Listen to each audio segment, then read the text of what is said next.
Hey friends, in today's video I'm going to answer two viewer questions, one related to PvP and the other related to PvE. Let's start off with the PvP one though. This is from username I HuckFunters7285. Hey Cam, I've been really frustrated at PvP as of late. Every single lobby I run into I keep getting gunned by Redrix. What would you suggest I do to beat it? Also, do you think it's going to require even more nerfs to be in line? Or do you think other weapons, he literally wrote cough cough hand cannons, need a buff? Question mark. So to answer that question, first I gotta acknowledge that I do have some bias when it comes to Redrix's broadsword and claymore, because I grinded for that myself right when it came out. I was playing some of the best teams in the world on repeat, so it's near and dear to me. But that being said, I completely understand the frustration, because if we go to something like D2 Foundry and look at the stats on the gun, it's pretty good. And it even has the fastest time to kill out of all the pulse rifles at 0.67. Yes, the range does ask a little bit to be required, and I guess the 4 burst pulse rifles are kind of stepping on the toes, because at their 0.73 time to kill, they have superior range, and then you're not even going to notice a difference on the network. So I get it. But once you get Desperado rolling, all the other pulse rifles can't even slightly keep up. It's just, Redrix is gonna feast. And that's probably why you see it so much in your lobbies. And I'm guessing you're in a different skill bracket or something like that, because I never see this. I don't even think I've been killed by this once this month. But I put a pretty decent amount on my own, just from the last couple play sessions, because, like, you had me thinking, like, maybe I should use Redrix again. This thing slapped. So anyway, you're going to get some gameplay at the end of this video for Redrix's broadsword, and you tell me if you think it's as overpowered as you claim it to be. Anyway, let's move on to the PvE question, which comes from... the username is LFJesus with like a G and a J and double E's. Anyway, it reads, Cammy, I love your recent PvE content. I was wondering what your best methods for healing are in the Nether. I don't expect a reply, but I'm gonna stop you there, buddy, because you are getting the reply. Well, if you're even talking about the Nether, I'm going to assume you know how to make a Nether portal, so we're just gonna skip to that. I'm kind of surprised that this was a requested video at all. Like, healing in the Nether? Come on, dudes. It's easy. It's not even danger. Back up real slowly. It's gonna be fine. It's not even gonna know. Okay, we're just gonna do that again. Take it from the top, so let's go back in the portal. This time, there's not gonna be a ghast. I made sure, I checked this time. I lost my train of thought. What were we talking about? Healing. Okay, so I made a base down here, and whenever I go on long adventures to get resources, yeah, sometimes you do run low on healing supplies, so I could kind of see how a viewer would ask me this question. And to help answer that, I decided to make a tier list on the healing sources of the Nether, ranked from best to worst, and after I place them, I'll give you some gameplay examples. We're starting off with, just get your food in the overworld. Don't overcomplicate this. Unless you're doing like some self-imposed Nether-only challenge, just get your food in the overworld. Next up is Mushroom Stew, which is an easy S tier. This is mainly because of the abundance of mushrooms that are randomly scattered throughout the Nether. You need a brown one, a red one, and a wooden bowl in order to craft Mushroom Stew. And then bonus points if you grab flowers from the overworld to mix with this to make a suspicious stew. And I believe the yellow flower version of that gives an extra few seconds of regeneration. Then in the A tier, I would say the bone meal method, where you make oak trees and then get the apples from it, and you also get wood to make mushroom stew. So for this method, you need to find a fossil, which is just randomly located around the Nether. Then you mine the bone blocks, go into your inventory, and turn those bone blocks into bone meal. Not again. Then you take your oak saplings that you got from the overworld and spam bone meal into them to make oak trees. Then you cut down the oak trees, and sometimes an apple falls out of the leaves. The leaves also drop oak saplings, so you can permanently do this method if you wanted to stay in the Nether forever. Since the Hoglin farm is renewable, I think that Hoglins are A. They are dangerous though. Now you gotta understand, for hoglins, it's on site, and it can be a little difficult to set up, whereas the rest of them are just slightly easier. What you want to do is get aggro of the hoglin, pillar up, then maybe burn it and get a kill. They'll only drop like one pork chop though, and let's be real, y'all asked for some healing methods, so we're gonna talk about the hoglin farm. They spawn in the Crimson Forest biome, and get this, that's where you find Crimson Fungus, which hoglins love. So use that Crimson Fungus, or use their aggro to lure them into a fenced area, and if you need extra help, you can also pick up Warp Fungus, which they're very afraid of, and use that to kind of kite them into the fenced area to then have a permanently renewable resource of hoglins. In the B tier, I'm going to put the Potion of Regeneration because you do have to go on an adventure to be able to properly brew these. Your first task is to locate a Nether fortress and then collect Nether wart. Then since you're there, you might as well trick shot a couple blazes to get blaze rods, which you need for blaze powder and to make the potion brewing stand. Then after that, you gotta go kill some gas. Listen here, Buster, I made it through the Entei Sword meta. This is nothing to me. And then optionally kill a magma cube, but maybe don't because they're so adorable. The gas drops gas tears and the magma cube drops magma cream.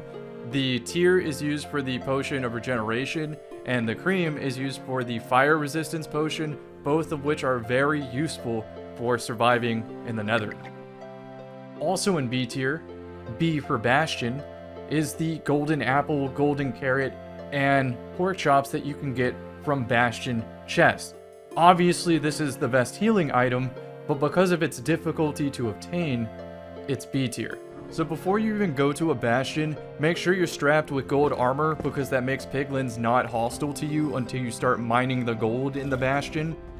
I would recommend some boats and some lava buckets, so that way when the piglin brutes, who are always on site by the way, they like the boat for whatever reason, and the lava bucket doesn't make the other piglins hostile towards you if you use it to dispatch the brutes.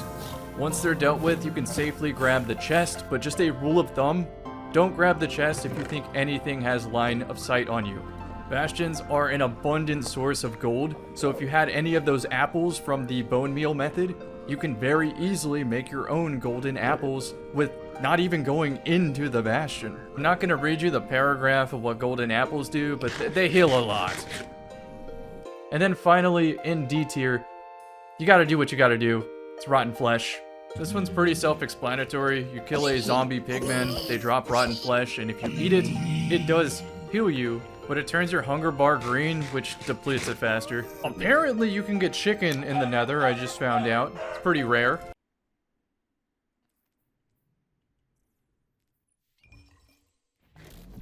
Oh, got 12 minutes on the Glimmer Booster. See who grabs the ammo. That'll tell me who I'm gonna fight, most likely. So right now, I guess I have full control over disc, unless they are double primary. Could be.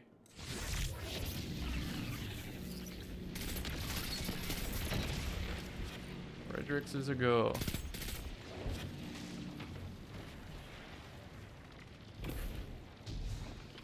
Even at 10 mobility, you get art teamed.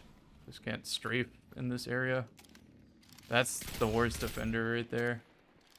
Alright, they're gonna be jumping in a sec.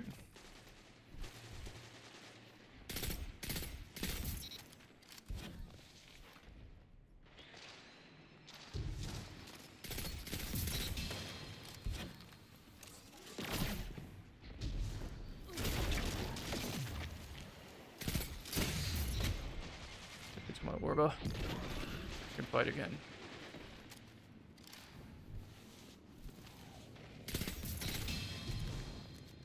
Didn't need a reload there, so I swap canceled it. I need a cross here, I don't have blink. Just gonna have to win my one.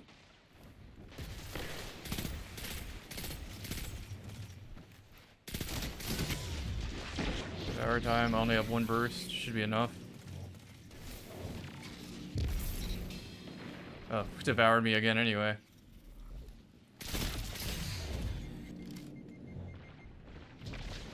Change elevation on the next, but never mind. Because if he's getting tagged, he ain't fighting again.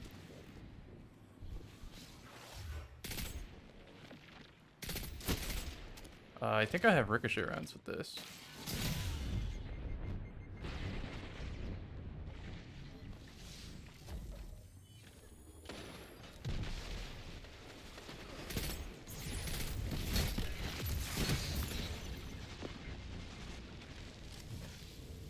Gotta watch out for the spawners as soon as I take this.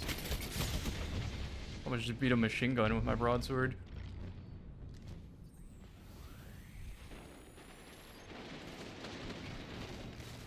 I'm not really gonna be of much help there. It'd be better for me to get an angle.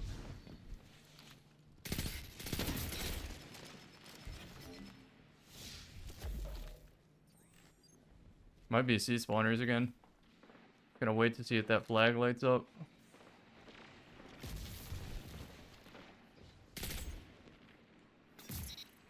Trying to be very disciplined with not getting flung by the left. For free at least.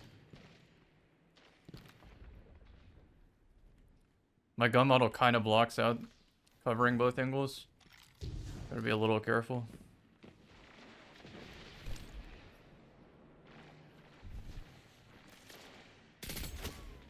That's a scout, I lose that. Let's get a little closer on the next repeak.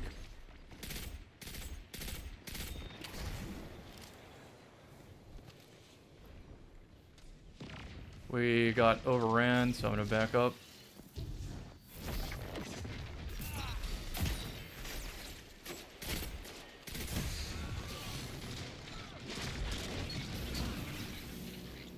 Gonna be a fusion sliding me in a sec.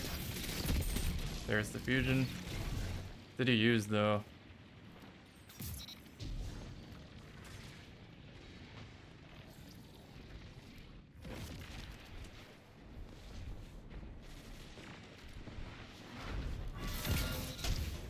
Crouch got it from you.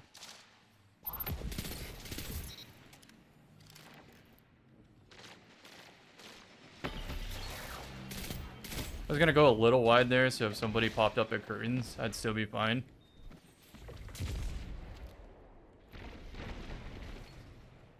See, he's getting taken, or at least stepped on.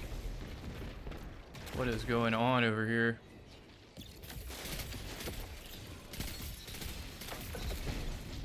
Good super.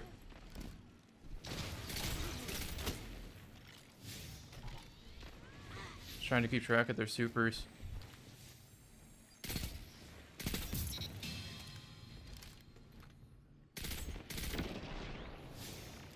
Trying to cross now.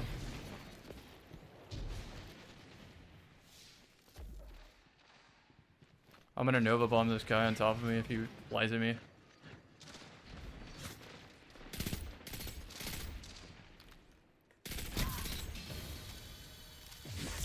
They're gonna see the rifts, they're gonna know to pre-aim.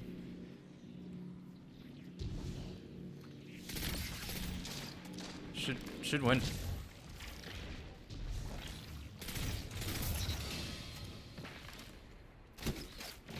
Alright, so that's curtains. Teammate might have done damage, not 100% though. He's caught out. Still gonna get my radar back though.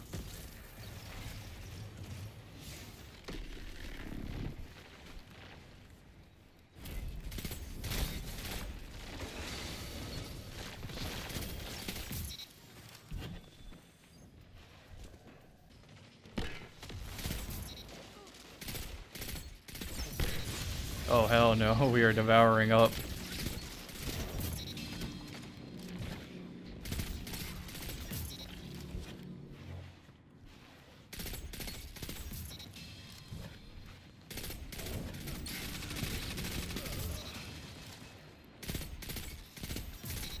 Keep going.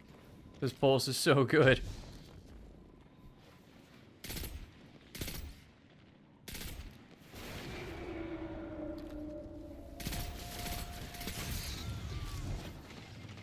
Close left SMG. Oh no, that's an Aisha. It's a different player.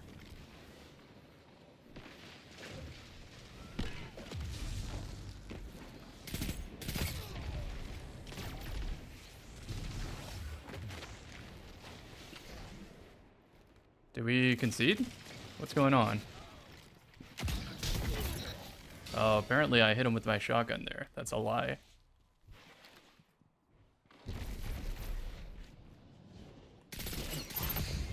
Oh, hell no.